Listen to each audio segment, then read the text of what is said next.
सहनाववतु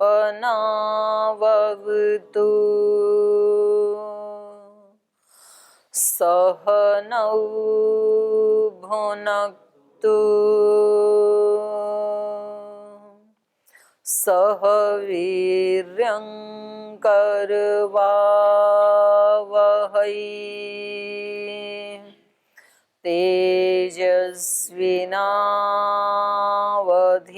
तेजस्विनावधीतमस्तु मा विद्विषावहै। ॐ शान्ति शान्ति शान्तिः।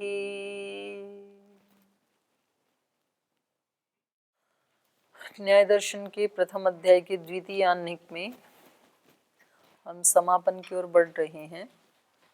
छल, जाति, निग्रह, स्थान, तीन पदार्थ हमारे बचे थे जिनका लक्षण करना शेष बचा था। तो छल में छल का लक्षण हम कर चुके थे। वचन विघातो अर्थ है विकल्पोपत्या छलम। विकल्प की उपपत्ति से माने विकल्प की कल्पना से, विकल्प माने विपरीत अर्थ, विपरीत अर्थ की कल्पना करके किसी के वचन का विघात कर देना, इसको छल कहते हैं। और उसमें फिर तीन प्रकार के छल होते हैं, वाक छल, सामान्य छल, उपचार छल। तो दो हम पढ़ चुके थे, अब हम उपचार छल पढ़ रहे थे। धर्म विकल्प निर्देशे अर्थ सद्भाव प्रतिषेध उपचार छलम, ये हम पढ़ रहे थे। तो यहाँ पर धर्म विकल्प, धर्म विकल्प माने धर्म का विकल्प। धर्म का विकल्प मतलब धर्म शब्द से क्या लेंगे, यहाँ पे शब्द का अपना एक जो धर्म होता है, शब्द का अपना धर्म क्या होता है, उसका यथार्थ अर्थ जो मुख्य अर्थ होता है वो इस शब्द का धर्म होता है। तो उस अर्थ का विकल्प, शब्द का जो प्रमुख अर्थ है उसका विकल्प, विकल्प मतलब विकल्प का अर्थ है अन्यत्र प्रयोग किए हुए का अन्यत्र ग्रहण करना। माने जब उस शब्द का मुख्य रूप से प्रयोग किया जाए तो गौण अर्थ ले लेना, या गौण रूप से उस शब्द का प्रयोग किया जाए तो मुख्य अर्थ ले लेना, ये उसका विकल्प कहा जाता है। तो उस विकल्प का निर्देश होने पर धर्म विकल्प निर्देशे अर्थ सद्भाव प्रतिषेध, अर्थ के सद्भाव का प्रतिषेध करना, अर्थ की सत्ता का ही प्रतिषेध कर देना, वो अर्थ ही नहीं है, उसको क्या कहेंगे, उपचार छल। तो ये बता रहे हैं, धर्म की परिभाषा कर रहे हैं पहले। अभिधानस्य धर्मः, अभिधानस्य माने नाम रूप जो शब्द है उसका धर्म, अर्थात यथार्थ प्रयोग, जो उसका मुख्य अर्थ है, यथार्थ प्रयोग है, उसको कहेंगे धर्म। और धर्म का विकल्प क्या है, अन्यत्र दृष्टस्य अन्यत्र प्रयोगः। अन्यत्र दृष्टस्य शब्द दो ही जगह शब्द का अर्थ देखा जा सकता है, मुख्य और गौण। लोक में दो प्रकार से शब्दों का प्रयोग होता है, एक तो मुख्य अर्थ में, एक तो गौण अर्थ में। तो कह रहे हैं कि जब कोई व्यक्ति मुख्य का प्रयोग कर रहा है और देखने वाला गौण देख रहा है, या गौण का उसने प्रयोग किया मुख्य देख रहा है, तो उसको कहेंगे धर्म विकल्प। तस्य निर्देशी, उस धर्म के विकल्प का निर्देश होने पर, इसको सूत्र में कहा धर्म विकल्प निर्देशे। इस प्रकार से धर्म के विकल्प का निर्देश होने पर वचन का विघात करना, ये उपचार छल है। यथा मंचः क्रोशन्ति इति अर्थ सद्भावेन प्रतिषेधः। जैसे किसी व्यक्ति ने कहा मंचः क्रोशन्ति, आज तो मंच चिल्ला रहे हैं सुबह से ही यहाँ पे। तो मंच शब्द का प्रयोग कैसा किया, मुख्य किया कि गौण किया, गौण प्रयोग किया है। मंच का मतलब है मंचस्थ। तो उसका ये शब्द प्रयोग किए जाने पर मंचः क्रोशन्ति अर्थ सद्भावेन प्रतिषेधः, अर्थ की सत्ता का प्रतिषेध करना। अर्थ क्या लिया इसने, मंच, और मंच चिल्ला नहीं रहे, तो उस अर्थ सत्ता का, उसके सद्भाव का प्रतिषेध कर रहे हैं कि मंच कहाँ चिल्ला रहे हैं। मंचस्थाः पुरुषः क्रोशन्ति न तु मंचः क्रोशन्ति, मंच कहाँ चिल्ला रहे हैं। तो अर्थ सद्भाव का ही इसने प्रतिषेध कर दिया। नहीं, द्वारा नहीं किया, ये जो तृतीयान है ना, अर्थ सद्भावेन, अर्थ सद्भावेन का अर्थ है अर्थ सद्भावस्य, अर्थ के सद्भाव का ही, मंच नहीं चिल्ला रहे हैं, अर्थ का ही इसने निषेध कर दिया। अर्थ सद्भावेन का मतलब है अर्थ सद्भावस्य प्रतिषेध है। मंचस्थः पुरुषा क्रोशन्ति न तो मंचः क्रोशन्ति, मंच नहीं चिल्ला रहे हैं, ये जो अर्थ था इसका ही प्रतिषेध कर दिया।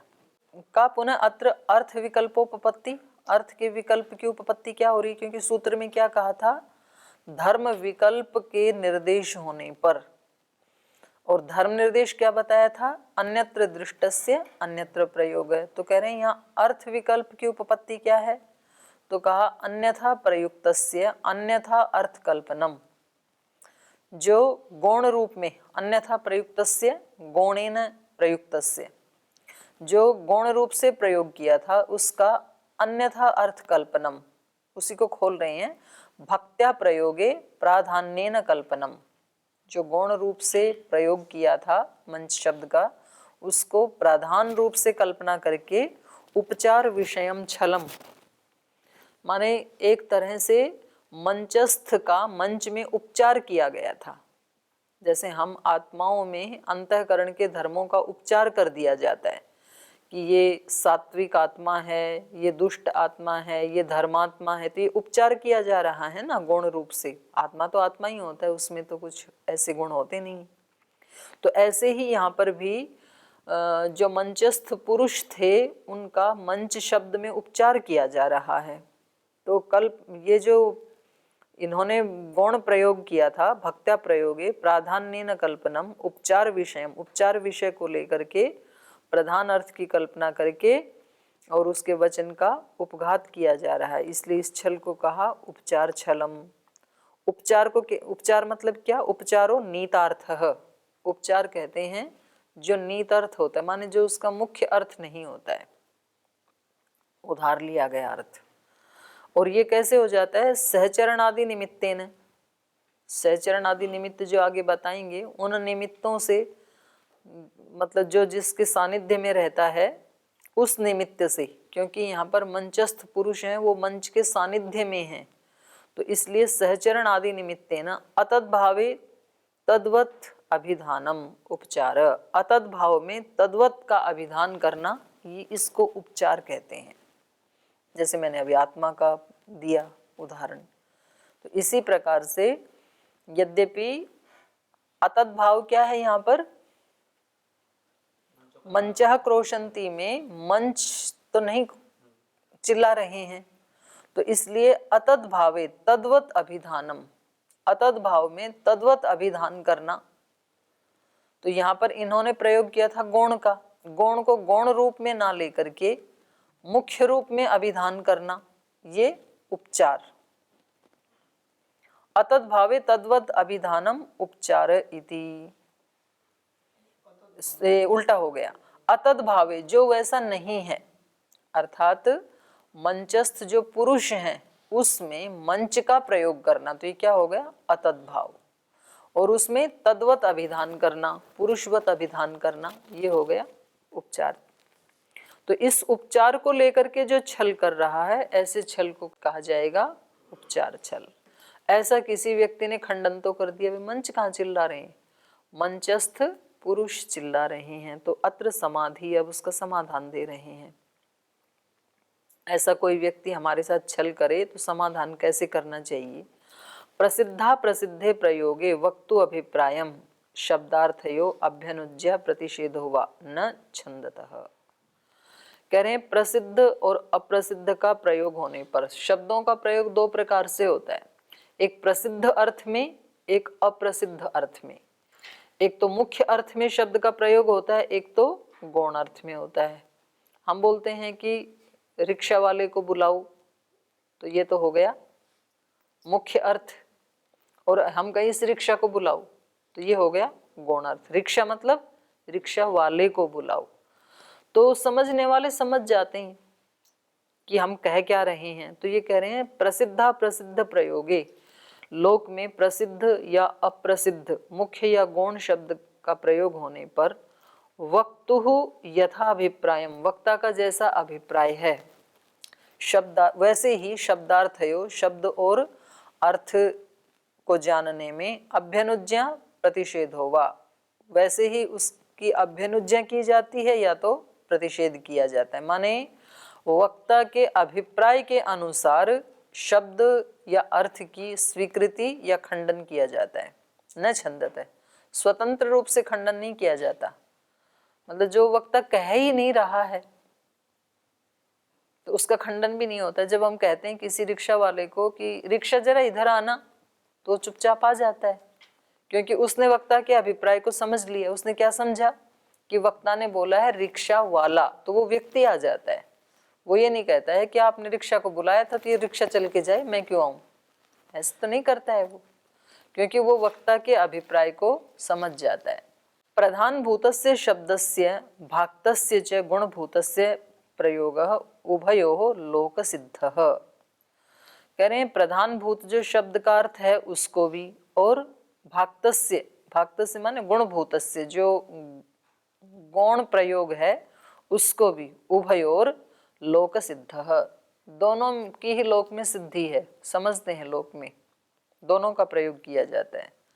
सिद्धे प्रयोगे, और दोनों का ही प्रयोग सिद्ध होने पर दोनों का ही प्रयोग लोक में किया जाता है। इसलिए यथा वक्तु अभिप्राय तथा शब्दार्थौ अनुज्ञेय, जैसा वक्ता का अभिप्राय होता है वैसा ही शब्द और अर्थ को अनुज्ञेय प्रतिषेध्य वा न छंदतः, या तो स्वीकार किया जाता है शब्द और अर्थ को, या तो उसका खंडन किया जाता है, जैसा उसका अभिप्राय था उसको जान करके।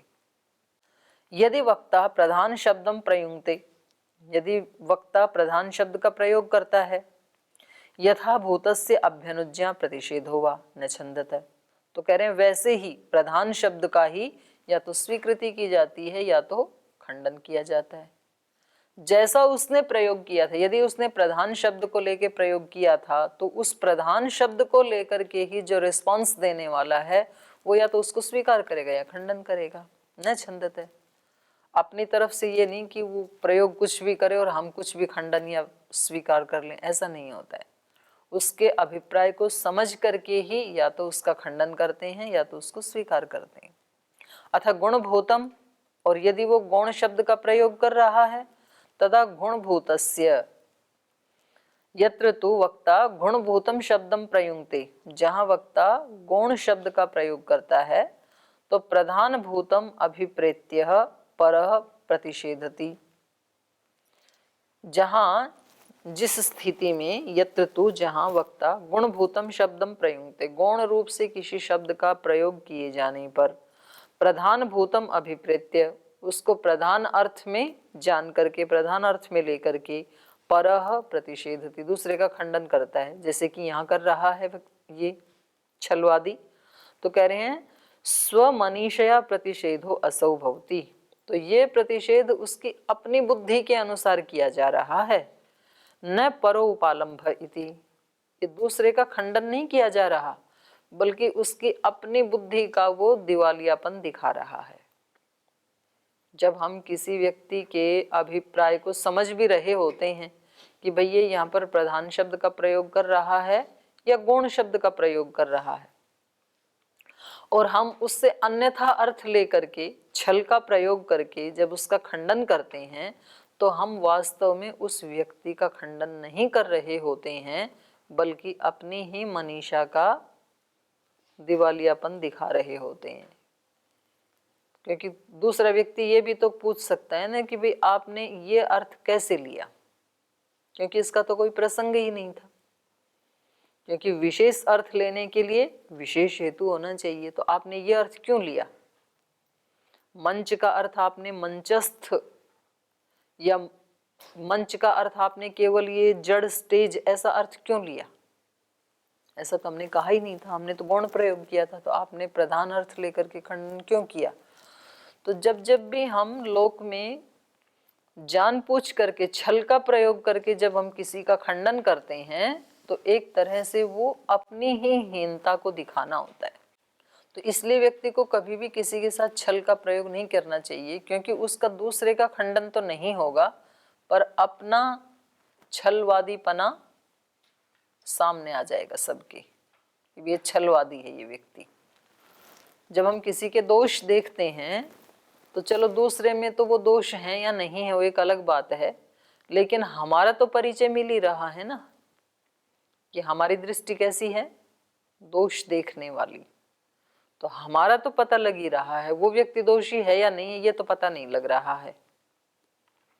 तो ऐसे ही जब हम छल करते हैं तो हमारा तो पता लग ही रहा है कि ये व्यक्ति छलवादी है। अब दूसरे ने वो प्रयोग किया था या नहीं किया था वो तो उससे पूछना पड़ेगा फिर। तो ये वास्तव में उसका खंडन नहीं है बल्कि अपनी ही मनीषा का अपमान है। अब ये पूछ रहे हैं वाक छलम एवं उपचार छलम तद अविशेषात। करें ये वाक छल में और उपचार छल में हमें कोई अंतर तो लगा नहीं। पहले जो वाक छल बताया था नव कंबलो यम मानव का, तो उसमें उसने क्या कहा था कि 9 कंबल कहाँ हैं, इसके पास तो एक ही कंबल है। ऐसे जब यहाँ इन्होंने कहा मंचा क्रोशंती तो इसने कहा मंच कहाँ चिल्ला रहे हैं, मंचस्थ चिल्ला रहे हैं। तो करें इन दोनों में अंतर क्या है, दोनों ही जगह क्या किया जा रहा है, वक्ता के वचन का विघात ही तो किया जा रहा है। तो कह रहे हैं वाक छलम एवं उपचार छलम, ये वाक छल ही उपचार छल है। तद अविशेषात, दोनों में समानता होने से कोई विशेषता तो है नहीं। न वाक छलाद उपचार छलम विद्यते, ये जो उपचार छल आपने जो तीसरा भेद बताया था, तीसरा प्रकार बताया था, ये वाक छल से कुछ भिन्न तो दिखाई दे नहीं रहा है।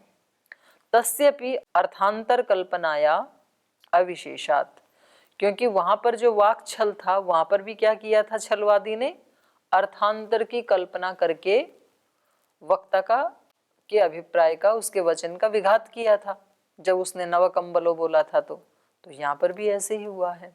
अविशेषात, दोनों में कोई भेद तो है नहीं। यह भी स्थान्य अर्थो गुण शब्द, कह रहे हैं यहाँ पर भी क्या है, स्थान्य अर्थ हो, स्थानीय अर्थ को कहने वाला गुण शब्द है, गौण शब्द है। स्थानी कौन है यहाँ पर, स्थानी मतलब स्थान में आने वाला, जैसे व्याकरण में आता है ना इसके स्थान में या इको यणची, इक के स्थान में यण आदेश हो गया, यण आ गया। तो यहाँ पर भी स्थान में कौन आ गया, किसके स्थान में कौन आया, मंचस्थ के स्थान में मंच आ गया। वो मंचस्थ को कहना चाह रहा था ना, तो उसके स्थान में मंच आ गया। यह भी स्थानीय अर्थो गुण शब्द, स्थानीय अर्थ को कहने वाला गौण शब्द है। गौण शब्द तो हो गया मंच, और स्थानीय कौन है, मंचस्थ, उसको कहने के लिए। प्रधान शब्द स्थानार्थ इति कल्पयित्वा प्रतिषिध्यते, और यहाँ पर ये जो छलवादी है ये प्रधान शब्द स्थानार्थ, ये उसको प्रधान अर्थ में लेकर के, स्थान अर्थ में लेकर के कल्पयित्वा, ऐसी कल्पना करके प्रतिषिध्यते, उसका खंडन कर रहा है। वहां पर भी ऐसे ही था, उसने नव कंबल बोला था तो वो उसका दूसरा अर्थ लेकर के अर्थांतर की कल्पना करके वो भी ऐसे उन्होंने खंडन किया था। तो अब इसका उत्तर दे रहे हैं, ये कह रहे हैं न तदर्थांतर भावात, कह रहे नहीं दोनों एक जैसे नहीं है, न तद अर्थांतर भावात, उन दोनों में भेद होने से। वाक छल अलग है, उपचार छल अलग है। कैसे अलग है, न वाक छलम एवं उपचार छलम, वाक छल ही उपचार छल नहीं है। तस्य अर्थ सद्भाव प्रतिषेधस्य अर्थांतर भावात, क्योंकि तस्य अर्थ सद्भाव प्रतिषेधस्य, यहाँ पर जो उपचार छल किया है इसमें अर्थ के सद्भाव का प्रतिषेध किया गया है, अर्थांतर की कल्पना करके अर्थांतर भावात। वहां पर क्या किया था, वहां तो धर्म की अर्थांतर कल्पना की थी, मानव का उस अर्थ की सत्ता का कोई निषेध नहीं है, कंबल का भी निषेध नहीं है। निषेध क्या था, अर्थांतर की कल्पना करके उसके धर्म का, कि ये बच्चा एक कंबल के धर्म वाला है या 9 कंबल के धर्म वाला है, धर्मांतर की कल्पना है। धर्मांतर की कल्पना है, यहाँ पर अर्थांतर की कल्पना नहीं है, अर्थांतर का प्रतिषेध है। तो यहाँ पर तो उसका प्रतिषेध ही किया जा रहा है। तो ये कहा तस्य अर्थ सद्भाव प्रतिषेधस्य अर्थांतर भावात् कुतः अर्थांतर कल्पनातः। अर्थांतर की कल्पना से तो वहां पर किया गया है, अन्य ही अर्थांतर कल्पना अन्यो अर्थ सद्भाव प्रतिषेध इति। अर्थांतर की कल्पना करना ये एक अलग चीज है, और अर्थ के सद्भाव का प्रतिषेध ही कर देना, सत्ता का प्रतिषेध ही कर देना, मतलब यहाँ पर तो कोई ऐसा अर्थ है ही नहीं जो चिल्लाने वाला हो, क्योंकि इसने मंचस्थ पुरुष का जो सद्भाव था उसका प्रतिषेध ही कर दिया। मंच कहाँ चिल्ला रहे हैं, मंच तो चिल्ला ही नहीं सकते, और पुरुष जो उसने बोला था उसकी तरफ ही ध्यान ही नहीं दे रहा है, तो इसने तो अर्थ के सद्भाव का ही प्रतिषेध कर दिया। तो इसलिए कहा कि ये दोनों बराबर नहीं है। और कह रहे हैं अविशेषे वा, अगर केवल यहाँ पर आप थोड़ा सा इनमें समानता देखें कि भाई दोनों ही जगह खंडन किया जा रहा है, ऐसी समानता यदि देखें, अविशेषे वा किंचित साधर्म्यात् एक छल प्रसंगः। किंचित साधर्म तो फिर तीनों में ही है, तो यदि किंचित साधर्म को लेकर के यदि आप दोनों को एक मानने लगें, तब तो फिर छल के दो भेद भी नहीं होंगे, फिर तो एक ही छल का प्रसंग उपस्थित हो जाएगा। फिर तो किंचित साधर्म तो उसमें भी है ना। छलस्य द्वित्वम अभ्यनुज्ञाय त्रित्वम प्रतिसिध्यते त्वया किंचित साधर्म्यात्। किंचित साधर्म को लेकर के छल के द्वित्व को स्वीकार करते हुए त्रित्व का प्रतिषेध आपके द्वारा किया जा रहा है। तो कह रहे हैं यथा च अयम हेतुः त्रित्वम प्रतिषेधति तथा द्वित्वम अपि अभ्यनुज्ञातम प्रतिषेधति। जैसा ये आपका हेतु, हेतु क्या था इनका, किंचित साधर्म्यात्, किंचित साधर्म को लेकर के जैसे ये हेतु त्रित्व का प्रतिषेध कर रहा है कि छल तीन प्रकार का नहीं होना चाहिए, उपचार छल और वाक छल तो एक ही हैं, तो दो प्रकार का ही छल कहना चाहिए। तो जैसे ये आपका हेतु त्रित्व का प्रतिषेध कर रहा है, वैसे ही किंचित साधर्म तो फिर दो में भी है। तो द्वित्वम अभ्यनुज्ञातम, जो आपने स्वीकार किया छल का द्वित्व, उसको भी प्रतिषेध थी, फिर तो उसका भी प्रतिषेध करेगा। तो फिर तो क्या हो जाएगा, एक ही प्रकार का छल रहेगा फिर तो। विद्यते ही किंचित साधर्म्यम द्वयोरपि इति, क्योंकि किंचित साधर्म्य तो दो में भी रहता ही है, क्योंकि दोनों ही जगह क्या किया जाता है, वचन विघात किया जाता है दूसरे के अर्थ की विपरीत कल्पना करके। अर्थ विकल्पोपपत्त्या वचन विघातः छलम। अर्थ की विपरीत कल्पना करके वचन का विघात करना, यही तो छल है। तो इतना तो दोनों में ही साधर्म मिलता है। अथ द्वित्वम किंचित साधर्म्यात् न निवर्तते त्रित्वमपि न निवर्त्स्यति। और यदि आप किंचित साधर्म को लेकर के द्वित्व को यदि निवृत्त नहीं कर रहे हैं, उसको यदि स्वीकार कर रहे हैं, छल के दो प्रकार यदि मान रहे हैं, तो त्रित्वमपि न निवर्त्स्यति, तो फिर ये तीसरा उपचार छल भी निवृत्त नहीं होगा, क्योंकि ये भी अलग है। वहाँ धर्मांतर की कल्पना है, यहाँ तो अर्थ के सद्भाव का प्रतिषेध है, तो दोनों में अलग अलग है। इति अष्टभि सूत्रैहि छल लक्षण प्रकरणम। तो अब 14 पदार्थों के लक्षण सूत्रकार ने बता दिए हैं। अब दो बचे, जाति और निग्रह स्थान। अतः ऊर्ध्वम, अब आगे के बता रहे हैं, साधर्म वैधर्म्याभ्याम प्रत्यवस्थानम जाति ही। साधर्म से और वैधर्म से प्रत्यवस्थानम, जहाँ खंडन किया जाता है, उसको जाति कहते हैं। जाति ही मतलब जायते इति जाति ही, जो उत्पन्न होती है उसको जाति कहते हैं। जाति मतलब यहाँ ब्राह्मण क्षत्रिय वैश्य शूद्र ऐसी वाली जाति नहीं है। ये इनका सूत्रकार का न्याय दर्शन का अपना एक पारिभाषिक शब्द है। कैसे, प्रयुक्ते ही हेतु, जैसे पंचावयव का प्रयोग करते हैं तो पहले प्रतिज्ञा की और फिर कोई हेतु दिया। और हेतु का लक्षण क्या है, उदाहरण साधर्म्यात् साध्य साधनम हेतु, और उदाहरण वैधर्म्यात् साध्य साधनम हेतु, तथा वैधर्म्यात् कहा ना। तो या तो हेतु को साधर्म से देगा, उदाहरण के साधर्म से, या तो उदाहरण के वैधर्म से, तो दो ही तो प्रकार से दे सकता है ना हेतु। तो कह रहे हैं प्रयुक्ते ही हेतु, हेतु के प्रयुक्त होते ही, पहले प्रतिज्ञा की फिर हेतु दिया, तो हेतु या तो साधर्म्य से दिया या तो वैधर्म्य से दिया, पर वो हेतु प्रयुक्त होते ही यह प्रसंगो जायते, जो प्रसंग उपस्थित हो जाता है, कौन सा प्रसंग उपस्थित होता है? यदि तो उसने साधर्म्य से हेतु दिया तो ये वैधर्म्य से खंडन कर देता है, और यदि तो इसने वैधर्म्य से हेतु दिया तो ये साधर्म्य से उसका खंडन कर देता है। तो ये उपस्थित हो जाता है। यह प्रसंगो जायते स जाति, सच प्रसंग, वो प्रसंग कौन सा है? जो हेतु के उपस्थित होते ही आ जाता है, उत्पन्न हो जाता है।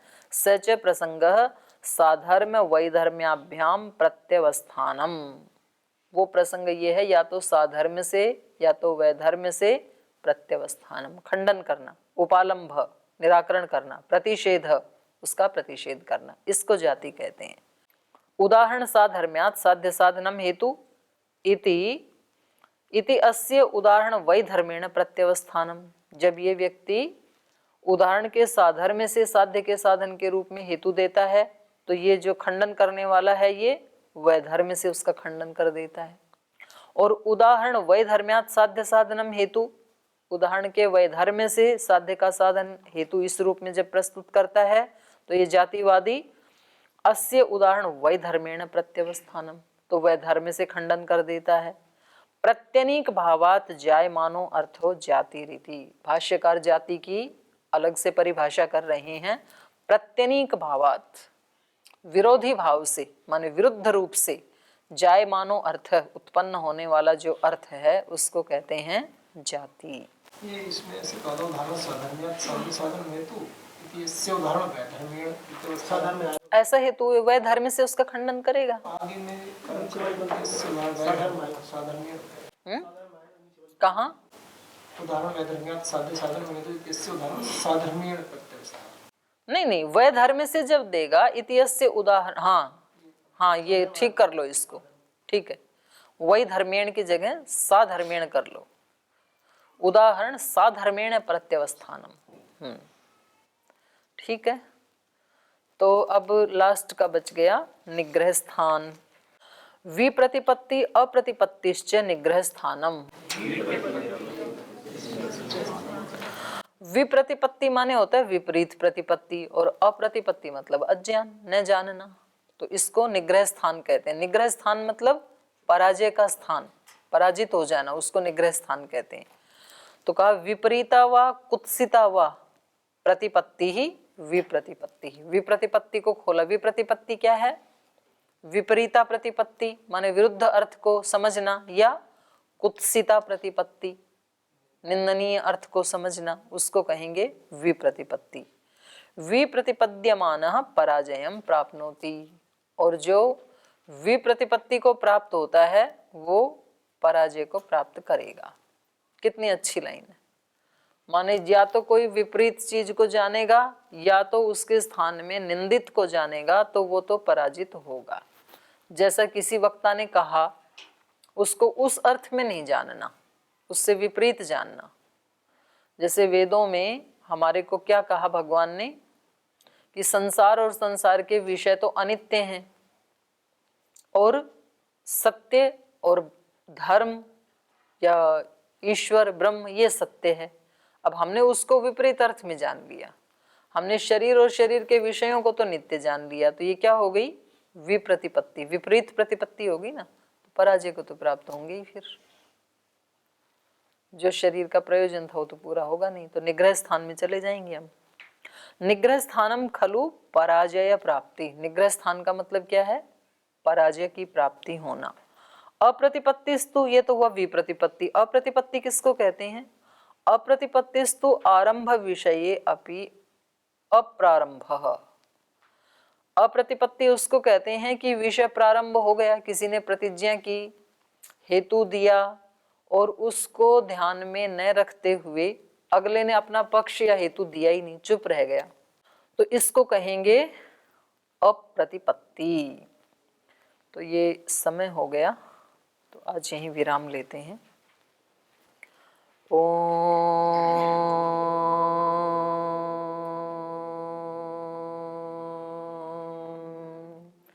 शांति शांति शांति। श्री गुरुभ्यो नमः।